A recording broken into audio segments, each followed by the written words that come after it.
বইটি আলাপ সহায়ক ডক্টর প্রসন্ন কুমার বরাଳଙ୍କର দীর্ঘ দিনর সাধনার ফল।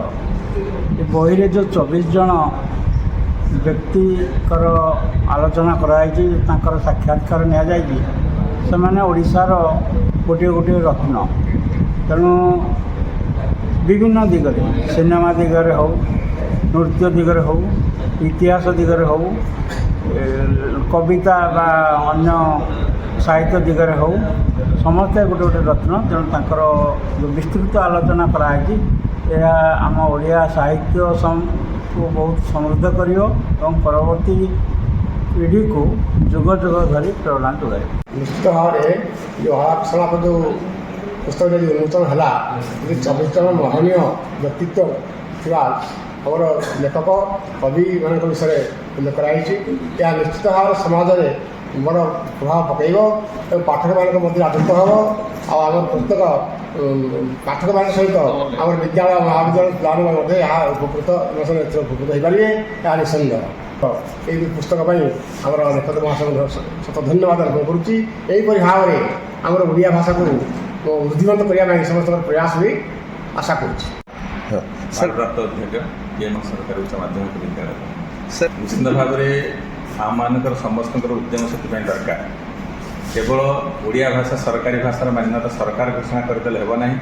ଆମେ ଯଦି ଆନ୍ତରିକତାର ସହିତ ଓଡ଼ିଆ ଭାଷାକୁ ନିଜର ମାତୃଭାଷାକୁ ଯଦି ଉଚ୍ଚକୁ ନେବା ପାଇଁ ଆମେ ଚେଷ୍ଟା ନ କରିବା, ତାହେଲେ ସରକାରଙ୍କର ଚେଷ୍ଟା କେବଳ ଚେଷ୍ଟାରେ ହିଁ ରହିଯିବ, କେବେ ହେଲେ ସେ ଫଳବତୀ ହୋଇପାରିବନି। ସେଥିପାଇଁ ଆମମାନଙ୍କର ଉଦ୍ୟମ ହିଁ ପ୍ରଥମେ ଦରକାର। କଳାପ ଯେଉଁ ପୁସ୍ତକଟି ଏତେ ସୁନ୍ଦର ଭାବରେ ସାର୍ ବର୍ଣ୍ଣନା କରିଛନ୍ତି, ଯାହାକି ମୋତେ ବହୁତ ଆକୃଷ୍ଟ କଲା। ଯଦିଓ ଅଳ୍ପ ପୁସ୍ତକ ଆଣିଛନ୍ତି, ତଥାପି ମୁଁ ସାର୍ଙ୍କୁ ଅନୁରୋଧ କରି ମୋତେ ଖଣ୍ଡେ ପୁସ୍ତକ ଦେବା ପାଇଁ, କାରଣ ନିଶ୍ଚିତ ଭାବରେ ପୁସ୍ତକଟି ମୋ ପାଇଁ ଏକ ଅଭୁଲା ହୋଇ ରହିବ। କାରଣ ତା ଭିତରେ ଯେତେ ମହାପୁରୁଷମାନଙ୍କର ଲେଖନୀ ଚାଳନା କରି ଯେଉଁ ପୁସ୍ତକ ଗୁଡ଼ିକ ଲେଖିଛନ୍ତି, ମୁଁ ଆଗକୁ ଭବିଷ୍ୟତରେ ନିଶ୍ଚୟ ପୁସ୍ତକ ଗୁଡ଼ିକ କିଣିବି ଏବଂ ରିଟାୟାରମେଣ୍ଟ ପରେ ତାକୁ ପଢ଼ି ସମାଜ କାମରେ ବିନିଯୋଗ କରିବି ବୋଲି ମୋର ଆଶା ଏବଂ ବିଶ୍ୱାସ ଅଛି। ମୁଁ ବିଷୟରେ ମୋର ଇଣ୍ଟ୍ରୋଡକ୍ଟୋରୀ ୱେଲକମ୍ ଆଡ୍ରେସ୍ରେ ଆପଣଙ୍କୁ କହିଛି, ସବୁ ରାଇଟର୍ ମାନେ ଯାହା ଯାହା ନିଜେ ଲେଖନ୍ତି, ସେମାନେ ସାରା ଜୀବନ ଲେଖିଲା ପରେ ବି ଅନେକ କଥା ରହିଯାଏ ଯେଉଁଟା ସେମାନେ ତାଙ୍କ ଲେଖାରେ ଲେଖିପାରନ୍ତି ନାହିଁ ବା ଲେଖିବା ପାଇଁକା ତାଙ୍କୁ ସେ ସୁଯୋଗ ମିଳେନି।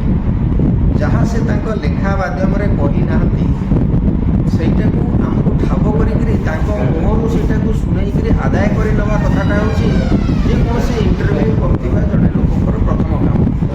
ଇଂରାଜୀରେ ଗୋଟେ ବହି ଅଛି, ତା ନାଁ ହେଉଛି the art of interview.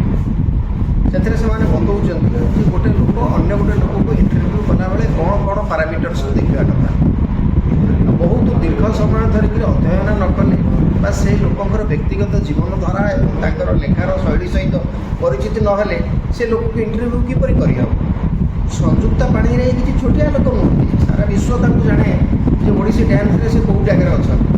Raghunath ପାଣିଗ୍ରାହୀଙ୍କୁ ଗୀତ ଗୋବିନ୍ଦ ଏବଂ ତାଙ୍କର ଓଡ଼ିଶୀ ଗାୟନରେ ତାଙ୍କୁ କେହି ଜାଣିନାହାନ୍ତି ଯେ ଏମିତି ଲୋକ କେହି ନାହାନ୍ତି। ସୀତାକାନ୍ତ ମହାପାତ୍ରଙ୍କ ଭଳି ଜଣେ ଲୋକଙ୍କୁ ଇଣ୍ଟରଭ୍ୟୁ କରିବାକୁ ଯିବା ପୂର୍ବରୁ ତାଙ୍କ ବିଷୟରେ କେତେ ବିସ୍ତୃତ ଭାବରେ ପଢ଼ିବା ଦରକାର ଏବଂ ତାଙ୍କ ବ୍ୟକ୍ତିତ୍ୱକୁ କେତେ କ୍ଲୋଜଲି ଜାଣିବା ଦରକାର। ବିଭୂତି ପଟ୍ଟନାୟକଙ୍କ କଥାରେ ମଧ୍ୟ ସେଇଭଳି, ଗୋପାଳ ଛୋଟରାୟଙ୍କ କଥାରେ ମଧ୍ୟ ସେଇଭଳି।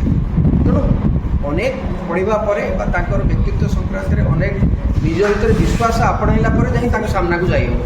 ସେମାନେ ଲିଜେଣ୍ଡସ୍। ତାଙ୍କ ସାମ୍ନାରେ ଠିଆ ହୋଇକରି କୌଣସି ପ୍ରଶ୍ନ ପଚାରିଲେ ବା ତା'ର ଉତ୍ତର ତାଙ୍କଠାରୁ ମାଗିବା ପୂର୍ବରୁ ଆମକୁ ତାଙ୍କ ବିଷୟରେ କେତେ ଅଧିକ ଜାଣିଛେ, ସେଇଟା ହେଉଛି ସବୁଠୁ ବଡ଼ କଥା। ନିଶ୍ଚିତ ଭାବେ ଓଡ଼ିଆ ଭାଷାର ଆବଶ୍ୟକତା ଅଛି। ଆମର ସେତେବେଳେ ଗଙ୍ଗାଧର କହିଦେବେ ଯେ ଯଦି ନିଜ ମାତୃଭାଷା ପ୍ରତି ସମ୍ମାନ ନାହିଁ ତମ ଉପରକୁ ଉଠିପାରିବନି। ତେଣୁ ଓଡ଼ିଆ ଭାଷା ପାଇଁ ସେ ଟାଇମ୍ରେ ସ୍ୱତନ୍ତ୍ର ଓଡ଼ିଶା ହେଉ ବା ଓଡ଼ିଆ ଭାଷା ପାଇଁ ଯେଉଁ ସଂଗ୍ରାମ ଚାଲିଥିଲା, ସେଥିଟା କିଛିଟା ଆମର ମୁସଲିମ ଲୋକ ଥିଲେ ବି ଓଡ଼ିଆ ଭାଷାଟା ବଞ୍ଚିଗଲା। ନହେଲେ ବଙ୍ଗାଳୀମାନେ କହୁଥିଲେ ଓଡ଼ିଆ ଗୋଟେ ଭାଷା ନୁହେଁ।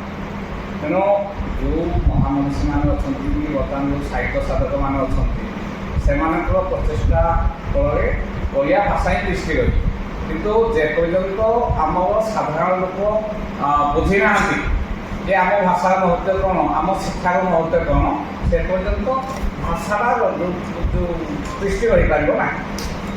ଯେହେତୁ ସମସ୍ତେ କ'ଣ ହେଲେ ଇଂଲିଶ ମିଡ଼ିୟମ୍ ସ୍କୁଲ ପାଠ ପଢ଼ିଲେ, ସେ କହିଲେ ମୋ ଛୁଆ ଯଦି ଇଂଲିଶରେ ପଢ଼ିବ, ଡିଏଲ୍ଇରେ ପଢ଼ିବ, ତାହେଲେ ସେ ଅଧିକ ଟ୍ୟାଲେଣ୍ଟେଡ଼ ହେବ, ଯାହାଫଳରେ ଓଡ଼ିଆ ଭାଷା ପ୍ରତି ସେ ବ୍ୟାଘାତ ସୃଷ୍ଟି ହେବ। ତେଣୁ ସମସ୍ତେ ଯଦି ନିଜ ଛୁଆକୁ ସରକାରୀ ସ୍କୁଲରେ ପାଠ ପଢ଼ାଇବେ, ସମସ୍ତଙ୍କର ସମର୍ଥନ ଓଡ଼ିଆ ଭାଷା ପ୍ରତି ରହିବ, ନିଶ୍ଚିନ୍ତ ଭାବରେ ଭାଷା ପ୍ରଚଳନ ବିଧାନସଭା କ'ଣ ସମଗ୍ର କ୍ଷେତ୍ରରେ ଲାଗୁ।